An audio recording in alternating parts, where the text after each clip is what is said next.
అందరికీ నమస్కారం అండి. ఇప్పుడు మనం ఒక మంచి కథ విందాం. కథ పేరు 'జ్ఞానోదయం'. రచయిత వై. సాయిబాబా గారు. ఇక కథలోకి వెళ్తే, నగరంలో పేరు పొందిన ఆ హాస్పిటల్ ఏసీ రూమ్‌లో మగతగా కళ్ళు మూసుకొని పడుకున్న మనోరమకి తన సమీపంలో ఎవరో ఉన్నట్టనిపించి కళ్ళు తెరిచింది. తన ఊహ నిజమే. తన మీదకి వంగి మొహంలో క్రూరంగా చూస్తున్నాడు భర్త శేషాద్రి.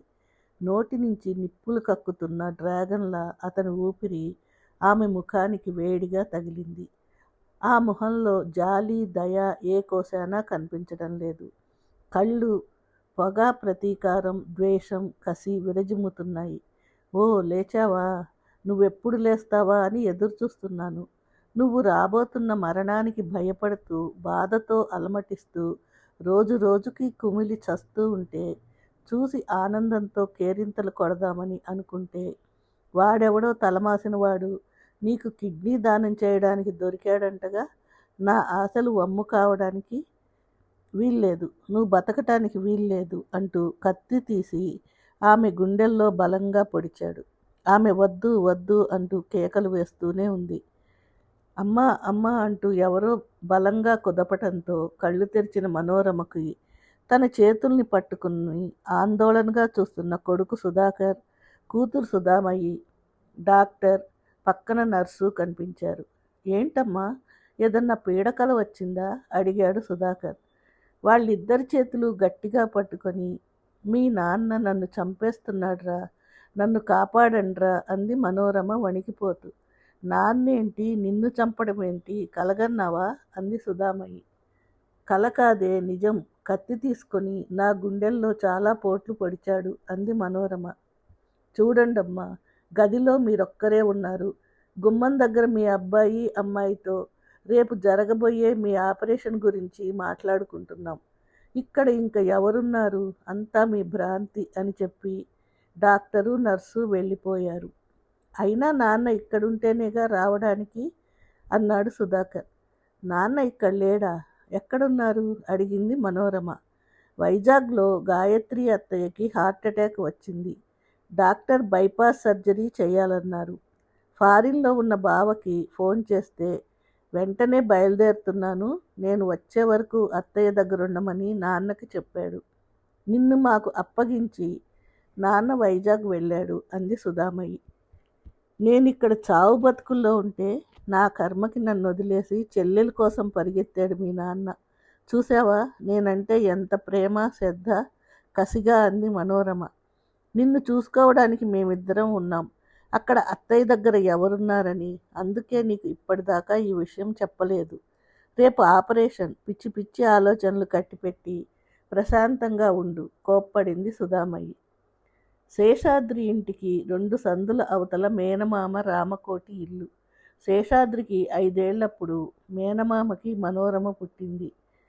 చిన్నప్పటి నుంచి శేషాద్రికి మనోరమ అంటే ప్రాణం. వయసు పెరిగే కొద్దీ అది ప్రేమగా మారింది. మనోరమకి మాత్రం ఆ భావమేమీ లేదు. చాలా అందంగా ఉండేది, కానీ రణపెంకి, మాట పెలుసు, పొగరుబోత్తనంతో ఎవ్వరినీ లెక్క చేసేది కాదు. అయితే ఆమె మాటలు తండ్రి దగ్గర సాగేవి కాదు. తలెగరేస్తే నిర్దాక్షిణ్యంగా చితక్కొట్టేవాడు. అందుకే తండ్రి అంటే మహాభయం. చదువయ్యాక గవర్నమెంట్ హాస్పిటల్లో ఎల్డీసీగా ఉద్యోగం సంపాదించాక శేషాద్రికి పెళ్లి సంబంధాలు చూడటం మొదలుపెట్టారు.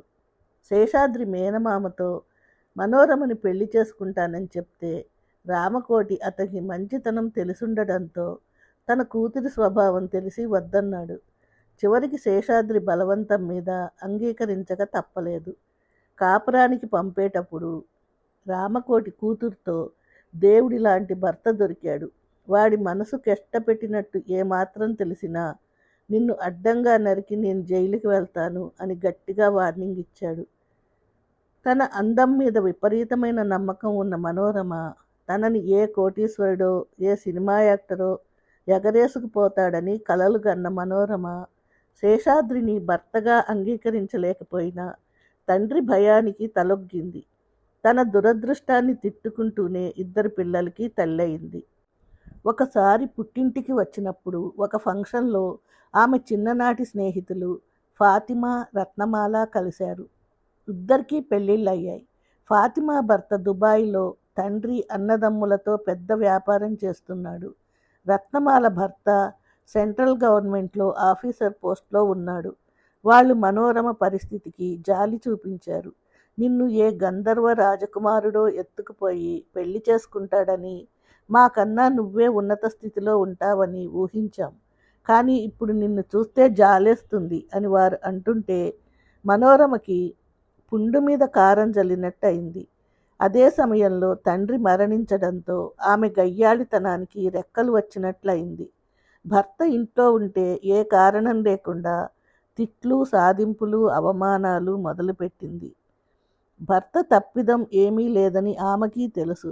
శేషాద్రి మౌనంగా అవన్నీ భరించడం అలవాటు చేసుకున్నాడు. అతని మౌనం ఆమెకి మరింత ఊతమిచ్చినట్టు అయింది. పిల్లలకి తల్లి నాన్నని అంతంత మాటలెందుకు అంటుంది, నాన్నెందుకు ఊరుకుంటున్నాడు అనేది అర్థమయ్యేది కాదు. తండ్రి పట్ల విపరీతమైన జాలి, సానుభూతి పిల్లలకి ఏర్పడసాగింది.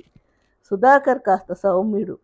సుధామయ్య మాత్రం తండ్రిని ఏమన్నా అంటే తల్లికి ఎదురు తిరిగి పోట్లాట వేసుకునేది. తండ్రి ఆమెని శాంతపరిచేవాడు. ఏడాది క్రితం మనోరమ పుట్టింటికి వెళ్ళినప్పుడు మళ్ళీ ఏదో ఫంక్షన్లో ఆమె స్నేహితులు 30 ఏళ్ల తర్వాత కాకతాళీయంగా కలిశారు. దుబాయ్లో ఉన్న ఫాతిగా మామగారి మరణానంతరం బావగార్లు మోసం చేసి ఆమె భర్తని గెంటివేయడంతో అతడు ప్రస్తుతం అక్కడ క్యాబ్ డ్రైవర్గా పనిచేస్తున్నాడు. రత్నమాల భర్త ఆఫీసరై ఎడాపెడా లంచాలు తీసుకుంటూ పట్టుబడటంతో ఆస్తి మొత్తం ప్రభుత్వం స్వాధీనం కాగా అతనిప్పుడు జైల్లో ఉంటున్నాడు. అదృష్టం అంటే డబ్బు, హోదా అనుకొని నీది బ్యాడ్ లక్ అనుకున్నాం. స్వచ్ఛమైన ప్రేమానురాగాలు పంచగల భర్తే అదృష్టం. అది నీకు లభించటం నీ పుణ్యం. ఆనాడు నిన్ను చూసి జాలిపడ్డాం, ఇప్పుడు నిన్ను చూసి అసూయపడుతున్నాం అని వారంటుంటే మనోరమలో అంతర్మదనం మెల్లగా ఊపిరి పోసుకోవటం మొదలైంది. యుక్త వయసులోనే మనోరమకి షుగర్ వ్యాధి వచ్చినా నిర్లక్ష్యం చేయడంతో ఇప్పుడు ఆమె 2 కిడ్నీలు పాడైపోయాయి. మనిషి ఎటువంటిదైనా కన్నతల్లి కాబట్టి బొంబాయి నుంచి సుధామయ్యి, ఢిల్లీ నుంచి సుధాకర్ వెంటనే వచ్చారు. వాళ్ళిద్దరికీ పెళ్ళిళ్ళై మంచి పొజిషన్లో ఉన్నారు. ఎన్ని లక్షలైనా ఖర్చు పెట్టడానికి సిద్ధపడ్డారు. 2-3 దాతలు వచ్చినా ఆమెకి సరిపోలేదు. ఎంతకాలం బతుకుతుందో చెప్పలేం. బతికినంతకాలం డయాలసిస్ మీదే బతకాలి అని డాక్టర్లు తేల్చేశారు. భర్త పట్ల తన ప్రవర్తనే ఇప్పటి స్థితికి కారణమని మనోరమకి ప్రాణభీతి మొదలైంది. చివరికి కిడ్నీ దాత దొరకడంతో ఆపరేషన్కి అంతా సిద్ధమైంది. ఆపరేషన్ సక్సెస్ అయింది. ప్రాణభయం తీరడంతో మునిపటి మనోరమలా మారసాగింది. కొడుకు కూతురుతో మీ నాన్నకి ఇంకా తీరిక కాలేదా అని అడిగింది. బావ ఫారిన్ నుంచి ఇవాళ వస్తాడట, నాన్న రేపొస్తారు అన్నాడు సుధాకర్. వస్తాడు, నేను చచ్చానని తెలిసినా ఆయన రాడు. కట్టుకున్న దాని మీద కనికరం లేని మొగుడు వచ్చినా ఒకటే, రాకపోయినా ఒకటే. రేపు ఆయన వచ్చినా ఆయన మొహం నాకు చూపించొద్దని చెప్పండి అంది మనోరమ. అమ్మా, గట్టిగా అరిచింది సుధామయ్యి. నువ్వు ఈ జన్మకి మారవా? నిన్నసలు ఆడదానిగా ఆ భగవంతుడు ఎలా పుట్టించాడో అని అంటుంటే సుధాకర్ అక్కగారి చేయి పట్టుకొని ఊరుకో అన్నట్టు సముదాయించబోయాడు. నువ్వు నోర్ముయ్, అడ్డొచ్చావంటే చంపేస్తా, చెయ్యి విదిలించుకుంటూ ఆవేశంగా అంది. ఈ మనిషి మీద నాన్న కనికరం చూపించాలా? ఈవిడేమాత్రం పతివ్రత, నారీ శిరోమణి అని నాన్నతో ఈవిడ ఒక్కరోజు, ఒక్క క్షణం నవ్వుతూ ప్రేమగా మాట్లాడిందా? జీవితాంతం ఆయన్ని పీడించుకు తింది. ఈవిడ వలన ఆయన ఏనాడైనా శాంతిగా, ఆనందంగా బతికాడా అంది. ఆయనో దేవుడు, నేనో రాక్షసిని అంది మనోరమ ఆవేశంగా. కనీసం ఇప్పటికైనా నిజం ఒప్పుకున్నందుకు సంతోషం. అదే నాన్న స్థానంలో మరొకరు ఉంటే నువ్వింతకాలం జీవించి ఉండేదానివి కాదు. కూతురి మాటలకి నివ్వెరపోయింది మనోరమ. నాన్నని మా దగ్గర ఉంచుకుంటామంటే మా వారు, వదిన కూడా ఒకే మాట అన్నారు. మీ నాన్నగారిని తీసుకురండి, దేవుడిలా చూసుకుంటాం. కానీ మీ అమ్మగారు మాత్రం రావడానికి వీల్లేదు. ఆవిడ ప్రభావం మన పిల్లల మీద పడే ప్రమాదం ఉంది అన్నారు. ఇంకే ఆయన్ని తీసుకెళ్ళి నెత్తి మీద పెట్టుకొని ఊరేగండి అక్కసుగా అంది మనోరమ. ఇదే మాట నాన్నని అడిగితే ఏమన్నారో తెలుసా? కష్టమో సుఖమో సంతోషమో దుఃఖమో ఇంతకాలం కలిసి అనుభవించాం. ఇప్పుడు ఈ వయసులో ఆవిడ కర్మకి వదిలేసి నా సుఖం చూసుకుంటే మానవత్వం అనిపించుకుంటుందా? ఇదే నా ప్రేమంటే ఇందుకేనా పెళ్లి చేసుకున్నది అన్నారమ్మా అన్నాడు సుధాకర్. మనోరమ గుండెల మీద బలమైన సమ్మెడతో మోదినట్లు అనిపించింది. మరి ఆ భావం అమ్మకి కూడా ఉండాలి కదా నాన్న అంటే, నన్ను ద్వేషించడం ఆమె స్వభావం అయితే ఆమెను ప్రేమించడం నా స్వభావం.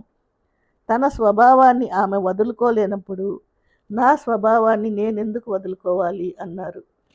నీ చర్యల్ని సమర్థించేవారు, నీతో నవ్వుతూ మనస్ఫూర్తిగా మాట్లాడేవారు మన బంధుమిత్రుల్లో కానీ ఇరుగు పొరుగులో కానీ ఒక్కరైనా ఉన్నారా అంది సుధామయ్యి.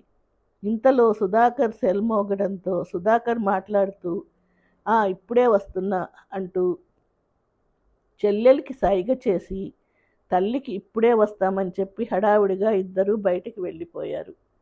మనోరమ మనసులో తన సంతానం సంధించే ప్రశ్నలకి సమాధానం లభించక తీవ్రమైన ఆందోళనకి గురైంది. పాప ప్రక్షాళన మొదలైంది. చివరి దశలో ఉన్న మానవత్వం తిరిగి కాంతివంతమయ్యసాగింది. వదినా పిలుపు విని గుమ్మం వైపు చూసిన మనోరమ ఆశ్చర్యపోయింది. గుమ్మంలో గాయత్రి నవ్వుతూ ఆమెనే చూస్తుంది. నీకు హార్ట్ అటాకు, బైపాస్ సర్జరీ తడబడుతూ అడిగింది మనోరమ. నా గుండెకి ఏం డోకా లేదు, నిక్షేపంలా ఉంది. నేను వచ్చి 4 రోజులైంది అంది గాయత్రి మనోరమ దగ్గరకు వస్తూ. మరి మీ అన్నయ్య అయోమయంగా అడిగింది మనోరమ. అన్నయ్య పక్క రూంలో ఉన్నాడు. నీకు కిడ్నీ ఇచ్చింది అన్నయ్యే అంది గాయత్రి. గుండెల్లోంచి బుల్లెట్ ట్రైన్ దూసుకుపోయినట్టు అనిపించింది మనోరమకి. అవునమ్మా, మేమిద్దరం ఎవరిది సరిపోతే వారు ఇద్దామనుకుంటే నాన్న వద్దని వారించి ఆయన కిడ్నీ ఇచ్చారు. మేమిద్దరం నీ దగ్గరుంటే నాన్న దగ్గర అత్తయ్య ఉంది అన్నాడు సుధాకర్. నీకు ముందే చెబితే మూర్ఖంతో ఎక్కడ వద్దంటావోనని చెప్పలేదు. ఎందుకు నాన్న, అమ్మ నిన్నింతగా ద్వేషిస్తుంటే ఆమె కోసం ఇంకా ఇంత పాకులాడతావు అంటే నాన్న ఏమన్నారో తెలుసా? కనీసం నా చిన్న అవయవం అమ్మలో ఉంటే అదైనా అమ్మ నన్ను ప్రేమగా చూసేలా చేస్తుందేమోనని నా తాపత్రయం అన్నారు. మనోరమకి ఆఖరి సమ్మెట దెబ్బ బలంగా తలను తీల్చి మెదడును తాకినట్టు కంపించిపోయింది. మంచం మీద నుంచి కంగారుగా లేవబోయింది. ఎక్కడికి అంటూ ముగ్గురు వారించబోయారు. వారిని విదుల్చుకుంటూ నేను ముందు ఆయన్ని చూడాలి అంటూ గింజుకుంది. రేపొస్తారు అన్నా వినిపించుకోలేదు. చివరికి డాక్టర్ని పిలిచి రిక్వెస్ట్ చేసి ట్రాలీ మీద శేషాద్రిని తీసుకువచ్చారు. ఆయన్ని అటు తిప్పండి అంది. ఎవరికీ అర్థం కాక ఆమె చెప్పినట్టు ట్రాలీ తిప్పారు. ఆమె కాళ్ళ దగ్గర అతని మొహం, అతని కాళ్ళ దగ్గర ఆమె మొహం వచ్చింది. నన్ను క్షమించండి అంటూ భర్త 2 కాళ్ళు పట్టుకొని బావురుమంది మనోరమ. పిల్లలు మిమ్మల్ని తీసుకువెళ్తానన్నా నేను మిమ్మల్ని పంపించను. నా పాపాలకి ప్రాయశ్చిత్తం చేసుకోవాలి అంది. Operation success. అప్పుడే నాన్న కిడ్నీ పనిచేయడం ప్రారంభించింది కొంటెగా అన్నది సుధామణి. కథ సమాప్తం.